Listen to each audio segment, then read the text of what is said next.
Hey all, Jeremy here. Welcome to the Wampadude channel. And yes, it is Thanksgiving, but we are not having our big meal. We are at Cracker Barrel for Thanksgiving. And we don't do the big meal like most people do. We come here to Cracker Barrel because it's a good holiday meal. We come in at 11 o'clock. We've been doing this for the past few years.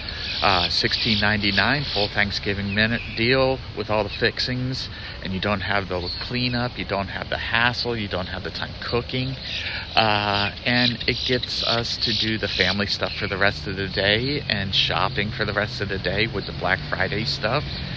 But yeah, this year we are missing a few of the family members. Both the wife and I have both lost our fathers this year. So our round to the families after this are going to visit my mom and then visit her mom. But this is a video about being thankful for what they taught us and the lifetime of lessons summed up in one simple saying. Our fathers have taught us that one saying, and after we eat, I'll be right back to tell you all about it. Take a picture of it.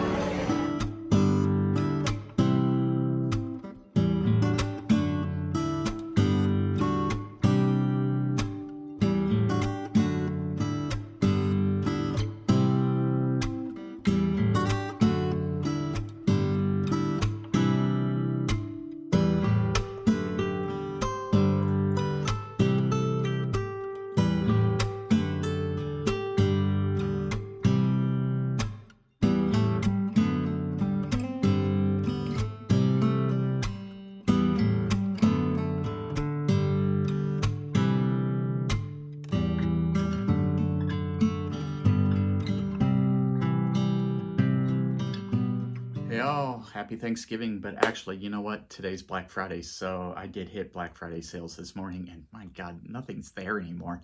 It isn't what it used to be. I miss the rush of waking up in the middle of the night, going out Thanksgiving night and Black Friday morning and rushing and fighting for the stuff. But everything's online now. Boo. But yeah, I hope y'all had a good Thanksgiving. I got to be at my parents' house. I guess it's now my mom's house. But she was there with her dad, my brother, my wife, my two kids, and it was 4 generations getting to spend Thanksgiving to show support for my mom as she just lost her husband of over 50 years. And my father, too. It's like I was going to film in that house, and I stepped foot in his garage where his workspace was, and I just got overwhelmed by the smell of sawdust, and I just couldn't do it, because that was his lifeblood. My father was a carpenter. He was a finished carpenter. He was a roofer. He built stuff for the Scouts. He built stuff for haunted houses. Anytime that somebody had a project in their house, he helped build my friend's house and playgrounds. He built a giant playground in my backyard when I was a kid. So big, he invited his construction friends over. It was, I believe, one of the cousins, and they built this giant playground, and all the kids in the neighborhood could see this playground from the street as they rode their bikes. And yeah, we used to ride our bikes back in the day, instead of this, yeah. But yeah, so kids would want to come over and play in our yard because of our playground. And when I bought a house, he was out garage sailing with my mom, and in the backyard of this garage sale was a wooden playground. It was already built. So he's like, hey, do you want this playground? I called me up. I was like, hell yeah. So it looked very similar in the style that the one that my dad built me. It was smaller. I got a smaller yard, but I loved it. I looked at it, and it just brought back all those memories of something that he built that just brought so much joy to my brother and me as kids, and all the neighborhood kids, and birthdays and everything was all based around this playground. And the pool, he built the pool. He took an above ground pool, brought in a bobcat, dug part of it out, and we had an above ground, below ground pool. That's his thought. That's the way his thought process worked. He was constantly trying to think of new projects. I mean, that's when you're a builder at heart, you collect so many tools. You go to garage sales, you go to stores, you go to sales, and you see all these tools, and you're constantly thinking, I can finish this project with this tool. And that's what it all boils down to. You got to have your tools to help people. You got to use your tools to help people. And really, what does that mean? What is a tool? A tool, there's really two kinds of tools. You have physical tools, a tool that you can hold into your hand, and then you have intangible tools. These I'm going to go into in just a moment. But physical tools, this could be anything, a hammer, a drill, a saw, but it doesn't have to be bought at a hardware store because, if you think about everybody that has helped you with things, if somebody's built you something, using hardware, they used a tool. That's the thing that you can think of right away. But it doesn't have to be something like a hammer. It could be something on the computer. It could be doing spreadsheets for you or doing graphic arts. I'm a graphic artist. But it could be costumes. It could be sewing somebody a costume for Halloween or for a convention or building your kid a costume for something. Costumes, it's what my dad passed down to me. Look at this picture right here. We're all in costumes. But I think I showed that one in another video. But it doesn't have to be a physical tool, but physical tools are extremely important because you have your actions, but your physical tool, you really need to use it in order to help. You could do it for a job, but then it's just a job. It feels like work. But when you pick up a tool to help somebody, it brings joy to not only yourself, it brings satisfaction that you're helping somebody, but it can completely change somebody's life. But not every tool has to come straight from the hardware store or from online these days. One of my favorite tools are inherited tools. But I think about the tools that I got from him. This hammer right here, I'll give you a close-up of it. This hammer was handed down to him by his father. And he gave it to me when I got this house. And when my kids were old enough, this same hammer is the first hammer that I handed to my boys to work on anything with wood, because I knew now this is the fourth generation that this hammer has been worked with.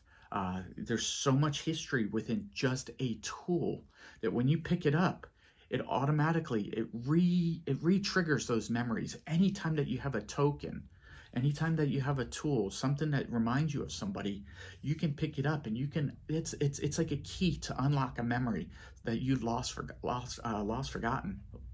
How do you say it? I'm talking off the tip of my tongue here. But like, I picked up his yo-yo the other day, flipped a few times, and I just reminded me of when I went to the Smothers Brothers with him at a concert, because he was a big Smothers Brothers fan. He was a big Tommy Smothers and the Yo-Yo Man fan. We were looking through all of his yo-yos yesterday. But that brings me to these other tools. Like, I have another one here. This is my father-in-law's wrench. This is I'll give you a close-up. Has his name on it, May 1976. He got this when he was 24 years old and held on to it. This was in his house when we went over there, and I'm like, this is one of the first things I picked up on. I said, this is coming home, because his story with this wrench has ended. But it doesn't mean that the story of the wrench has to end. The story of these tools will continue through me and my kids. So that way, every time I tell them whose it was, when I sat there and I put together my kitchen sink back together, my garage sink back together, I used this wrench to put it back together. But that doesn't mean it's only old, rusty tools. A lot of people don't like old, rusty tools. A little bit of solvent, a wire wheel, you can clean them up. Again, this hammer, I kept the patina. I kept the rust and the story. I hit it with a little bit of a wire brush, but I kept the rust on it. But the other side I cleaned up. The other side I cleaned up because I want, every time that I hold this tool, I want it to tell me a story. And I also want to see that there's a fresh new story to be told. That's why one side's rusty, one side's clean. But not everything has to be a dirty old tool. Take these Milwaukee drills. These were the job labor, of my father-in-law's trade. He was an electrician. These are the ones that he used. They were in his work truck. this and big giant whole hog, and it's like so many amazing tools, a lot of conduit, a lot of wire. But these, I just lost my drills that I moved in with. I moved into this house probably 10 years ago, bought a set of drills, and the motors burnt out, and it was old, and the batteries wouldn't charge anymore. And I went and I bought a cheap drill just to hold me over through a project, but it wasn't very good. I won't give the name because I don't want to, be down on the tool.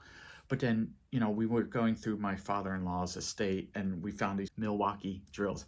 And I again, this is coming home with me because I can think of so many projects that I can continue with a good brand. And with this system, this is a good system. I can swap out the batteries, and I have the batteries. He had everything there for his trade. And now those tool stories will continue. But that's inherited tools. What about, and physical tools, tools that you can hold into your hands? But what are the other kind of tools? What are intangible tools? Well, there's a few kind of intangible tools. The first and foremost is your actions. Can you hold your action? But your action is something you have to mentally choose as an individual to act. You can be told so many times by somebody, hey, turn in your homework. Hey, can you take the trash out? You can tell somebody all these things, but it will never make them act. They have to choose to act. They have to make an action in order to follow through with your decision.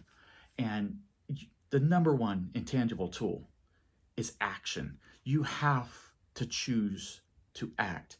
Now, sometimes you can act to help others. You can use that tool to help others. How do you do that? Well, I like going to conventions. I like going to concerts. I like, we went on a ski trip this year. A friend of mine acted to help me get to the ski trip. I probably wouldn't have chosen to do it or done it on my own, but because they acted to help me, I was able to have a great experience until I blew up my knee. Still, would I go back to a ski lodge? I love ski lodges. I'm a Florida boy. What do you expect? But other actions, I used to go to a sports game. The reason why I met my wife is I used to go to Buccaneer games a lot. And I told her, I said, our first real date, hey, do you want to go to a Buccaneers game? Let's go. I introduced her to that environment. She was not from a metropolitan area like Tampa Bay, like I am. But would you call Tampa Bay metropolitan? It's low key. I've been to much bigger ones. But my actions helped introduce her to a whole new world. Going out, doing all these other things that got added to us going to it's all started with the act of inviting her to a football game. I used to take people to concerts. I used to invite people to festivals, because I'm always the one that says, I go to these things. Like we just did Epcot with Food and Wine. This is my 12th year of doing it. And every year it's just like, oh, what do we do next? What do we do next? How do we do the same thing every year? Well, what makes that fresh is we invite new people every year. And by inviting new people to go to do the Horde of the Horns events and doing the Epcot, some people might have done Epcot, some people might have done some of our events, but they haven't done the combination of the two. And I know Disney's getting really expensive, so this event is, it's hard doing Disney now. $200 just to get into the park, and that doesn't include a single souvenir, a single piece of food, and you got a tank of gas to get over there, $160 to get in the park, $30 to park to get into the park, $30 to park your car. It's almost smarter to be a pass holder these days. But yeah, inviting people to that food and wine festival has always been able to, keep it fresh for me, because I'm always seeing them go, oh, this is great. I need to try this food. I need to try this drink, even though we've probably eaten and drinking it, a dozen times, or because, some of the stuff is good. The griddled cheese, I'll put the link up here. Go see the video. But your actions and choosing to act and introduce something to somebody, or choosing to act to create something for somebody with a tangible tool instead of an intangible tool, a physical tool.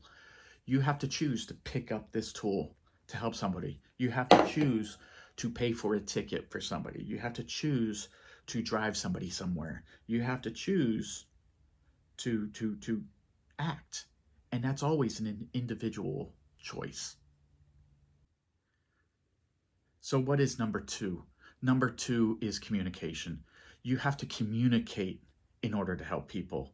You have to communicate to somebody that you want to pick up a tool and help them. You want to create something for them. You want to do something for them. Communication is difficult. It's very difficult. I can't tell you how many times that I start and stop this camera because I'm still fairly new to being in front of the camera. I was always a behind the camera guy for 10 years working on websites and working on videos while a friend of mine was in front of the camera. He was the better communicator. So I chose to put the communicator on camera while I held the camera. But you would think for 10 years making videos for another format, I never really built a skill to communicate. But it wasn't until my friend Adam, who I put in front of that camera, he passed away. And when my friend Mark passed away, we were going back to look at all the footage, and I saw plenty of footage of Adam and his YouTube channels and his old public access show and his Photoshop and his photo tutorials that he did for Kelby. He had so many great tools to communicate. Meanwhile, I'm sitting here struggling to communicate. I got a little bit of a lisp, and I get carried away in my thoughts. Half of my face is, but when I think about communicating, you have to do it. You have to build up your communication. And guess what? You're going to make mistakes. You will make mistakes constantly communicating. You're going to sit there and say something and flub it and stop the camera and start it again. Or you're going to say something to somebody that you thought was something great to say and it offends them, or it's not their bag, or it's just all of these things that communication failures. How many times have we failed to communicate with our parents because we were trying to hide something? How many times that we didn't communicate with our parents because we were stuck in our head as they were getting sick and you never had that conversation with them? But you want to think that they already knew the question and you already knew the answer and they were going to tell you that answer. That's what's sticking with me. But one of the best places that I've ever found to learn communication is audiobooks. Now, read the book. Why don't you read the book? Well, audiobooks is somebody using communication to teach you something. And there are huge books all about communicating, all about public speaking. There's classes for public speaking that you can find right here on YouTube to be a better public speaker. Those are an excellent, excellent tool to help you become a better communicator. So what is the third intangible tool? Well, that's your skill set. You got to be you got to constantly repetition. Repetition is this key for a skill set. My father did construction for so long. Like, his skill set and his knowledge base of how to put things together, the amount of just little pieces of hardware that he got. Garage sale. He went to a garage sale and bought all of these cases of little pieces of hardware. Being able to be that type of cool tool collector. Did he ever use every piece of hardware? I got video of it right here. There's the hardware cases. Look at them all. But I have my own hardware cases that, he did the same thing for me. He saw them at a garage sale. Here's a bunch of hardware. This will save you money. This will help you start your skill set earlier, because he would also look at stuff and understand that this will build his skill set. This will make him a better homeowner by having all these parts so he can sit there and build something and fix something without having to hire a handyman. Just like the new South Park episode. Did you see it? All of the guys with college degrees needing to hire a handyman. Go watch it. But the skill set, the 10,000 hours, the rule of 10,000 hours is 100% true. 100%. I have been at the same job for going on 24 years. I'm a graphic artist and I'm in the advertising field. How much repetition do you do over 24 years, 8 to 12 hours a day, depending on overtime? I would sit anytime they offer me overtime, I would work it. I wanted the money. But just constant repetition, constantly building logos, constantly working on layout, constantly looking online to see what the new ways to use the computer and use the Adobe suite and use everything to make my job quicker and easier. Because the less your job feels like work, the more you enjoy doing your work, it ain't work. And if you have a skill set where you do not feel like it's work, if you have a skill set of, oh, I can just grab my electrical work and replace a wall socket for you. I can go over there and clean out your dryer vent for you. I can go, the little things that normal people will sit there and look at and go, oh God, I got to hire a handyman. If you have that skill set and you could do it for free for them, my gosh, it's such a good feeling for you. And it builds your trust with others, and it builds your better understanding that they understand that you're full of love, you're full of helping, and you're willing to do stuff for, so they might sit there and say, oh, I got my grandma over here. I got to go change out light switches at my grandfather's house pretty soon. Tomorrow I'll be taking down his shutters. We're in Florida, and when you're 97 years old and it comes storm season, you leave your shutters up all season and you live in the dark. It's kind of by yourself. It's pretty rough. But I'm going over there to use my tools, to use my youthful whatever I have and my son, and we're going to go over there and take down his shutters. And something that I did this season is all of his shutters were unlabeled. I went and I added a whole labeling system, so that way I can use one of my tools and my thoughts and skill set that I learned from organizing all this stuff and labeling tools and labeling this and labeling that. That way next year, hopefully, he's still around, good Lord willing. If he's still around, I'm putting those shutters back up. But that's your skill set. You have to repeat. You have to repeat. My kids were in Taekwondo. The belt system with Taekwondo, you're constantly, for every belt, you're repeating the same thing over and over again. You might add a kick in here. You might add a weapon. You might add something when you get up to the different black belts. I think mine ended up at just almost a second degree. And then the pandemic hit, and pandemic killed everything. But I spent so many hours watching the Taekwondo master teach and teach. Repetition. That's how he built his skill set to make himself an 8 dan black belt grandmaster. I respect that guy like a second father to my children. The guy just oozed happiness, oozed, you have to do it this way. A little bit of strictness. But, you get somebody from Korea. It's a different culture. I introduced my kid to that culture of the Korean culture, and his skill set was through the roof with his Taekwondo. And they learned so much about patience and study and all this stuff going to Taekwondo. So they used their skill set. 8 dan, that was a 30-year career of being a Taekwondo master and teaching kids, new kids all the time. Fresh ideas, fresh faces, introduce the new kid. That's how you do, like with the last one with the actions. The more you do something with fresh people, it keeps it fresh for you. It makes you want to learn more. You want to sit there and build their skill set. You want to build your skill set at the same time. But that's why you got to help people with your skill set. The fourth and most important when it comes to your skills, when it comes to your intangible tools, and that's sacrificing your time. That is getting away from this on your phone and on video games and watching streaming, because the streaming, it's got everybody addicted. Everything from reels to TikTok to whatever, your mental attention to something is only like 10, 15 seconds long with these kids these days.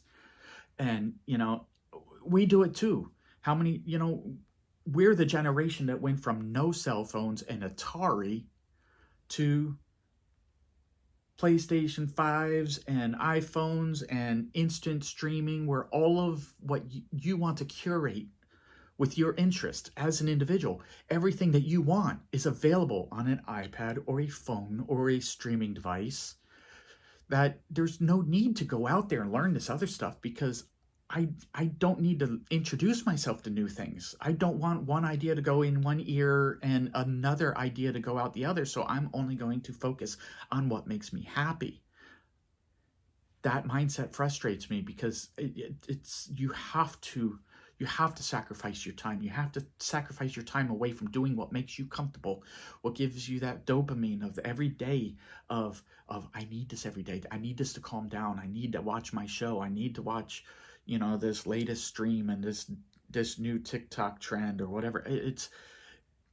You need to sacrifice your time. And as a parent, there is one thing that I can tell you that is the best sacrifice you can make for your children.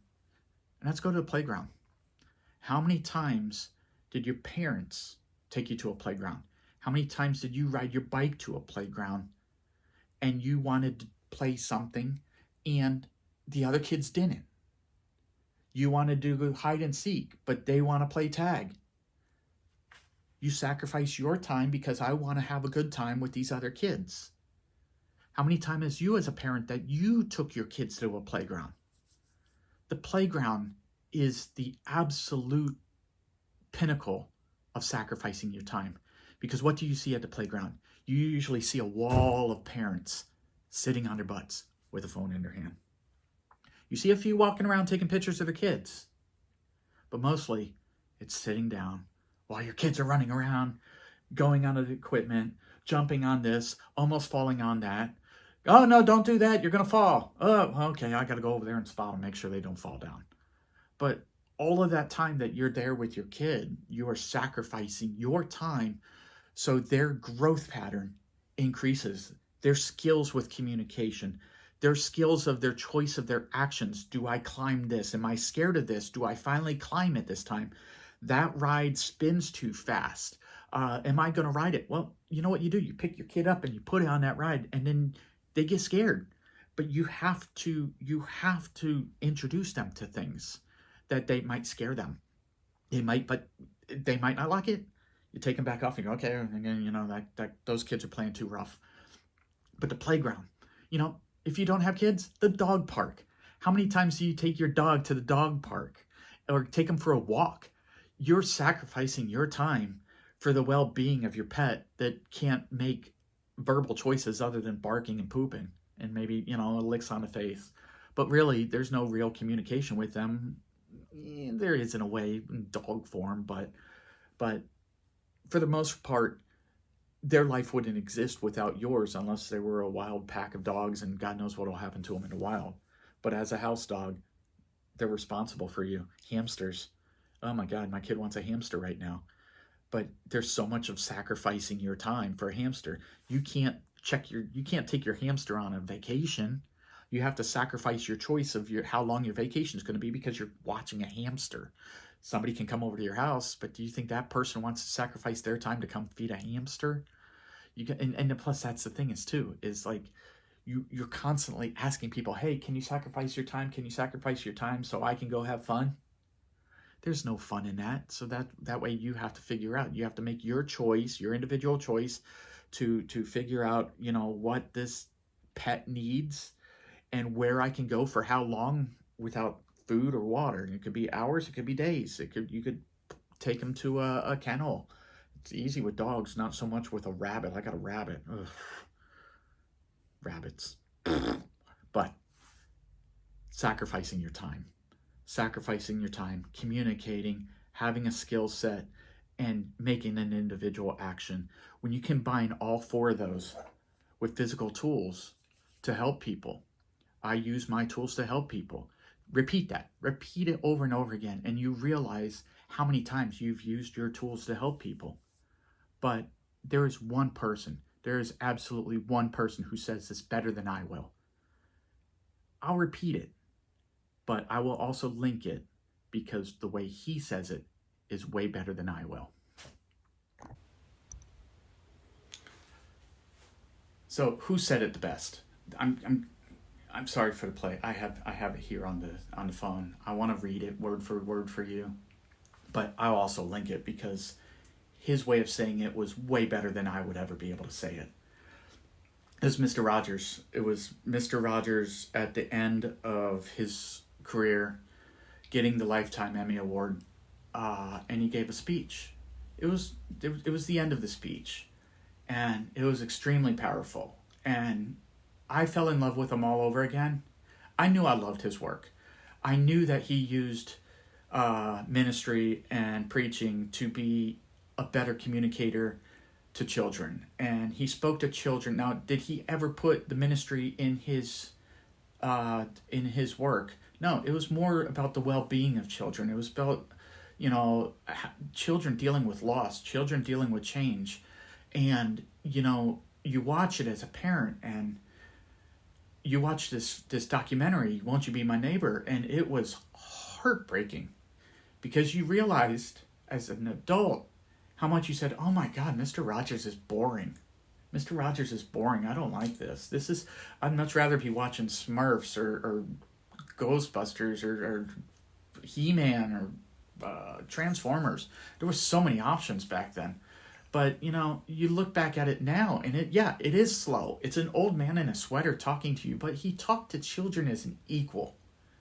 That was an important part of his communication skills. It was years and years and years of doing this that built a skill set. It was years of using the puppets as tools, as a way of communication. And he started every episode getting home from work and sacrificing part of his day to teach somebody something, to teach you a lesson. All 4 of those intangible tools were at play on Mr. Rogers. It isn't Dora the Explorer going, hey, do you see this? And there's something blinking in the background to get your attention. Do you see a clue blinking in the background? No, Mr. Rogers made you think. He made you think, but he wasn't always speaking to the kids. He was speaking to the parents, sitting with the kids. Because there were lessons in his lessons of being simple where he would say something, but maybe it wasn't connecting with the kid. Maybe it was connecting with the adult, reflecting back on the message that they could retell their kid. An excellent show now is Bluey. Bluey does this. Bluey is an amazing show for parents to watch, and not only the kids. As a parent or as an adult that doesn't have kids that are old enough to watch Bluey. It does very, very similar tactics as Mr. Rogers. But Mr. Rogers, in his twilight of his career, right as he's retiring, he gets the Lifetime Emmy Award in 1997, I believe. But in the movie, he gives the speech. And it's his speech at the end that they do the same thing. About taking 10 seconds of your life, sacrificing your time to thinking about the tools. But Mr. Rogers said it better than I did. I'm going to link it, but here we go. I'm going to do it. Take with me 10 seconds to think about the people who have helped you become who you are. Those who have cared about you and wanted what was best for you in life. Take 10 seconds of silence. I'll watch the time.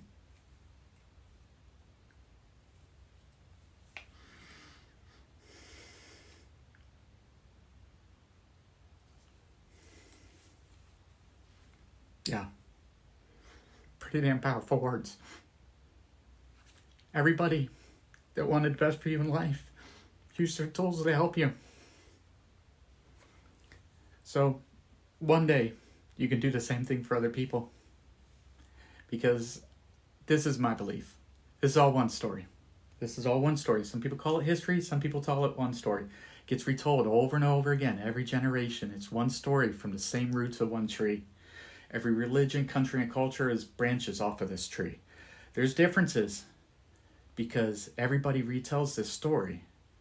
And every time they retell it, they branch out their own personal branch of the story. And you add your life experiences every time that you retell the story. Now, what's the story? I don't know. Yeah, I think I do. But those branches, every time that you retell the story, a new branch grows, especially with your children, and you strengthen the branches of your family and friends. Because so what's the story about? The story is about overcoming struggle and to care and protect and sacrifice and help people using the love in your heart. Think about it. How many generations of our ancestors and teachers used their tools to pass down this story to the next generation? Adding love, adding sacrifice, and you're building your skills to help communicate and help people make choices. That is at the heart of the saying, I will use my tools to help people. Say it every day, at least once. Wake up, drink your coffee. I will use my tools to help people. When you're clocking into work, when you're getting home after a hard day at work, and you're stepping foot to the people that are around you, or going out to a bar, or going out to an event, or going and sitting down next to somebody in church, or wherever you're at. You see somebody struggling to put something into a grocery cart, or lifting something into the back of a car. You use your tools to help people. That's what my dad taught me. I love him very much. I always will be. I'm the son of a carpenter who picked up his hammer so I can teach my children. That's why this means so much to me. Thank you. But that's not where it ends.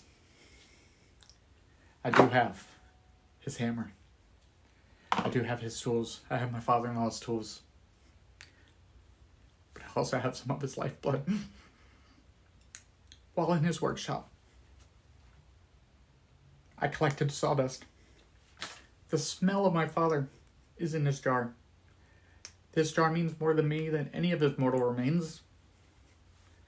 Any headstone, any place I can visit, I have his labor, his hard work, the after effects of his tools in my hand. Find something like this in your life. Hold on to it dearly. And you will always know that you can use your tools to help people. Thank you. See you next video, because some of this is coming back.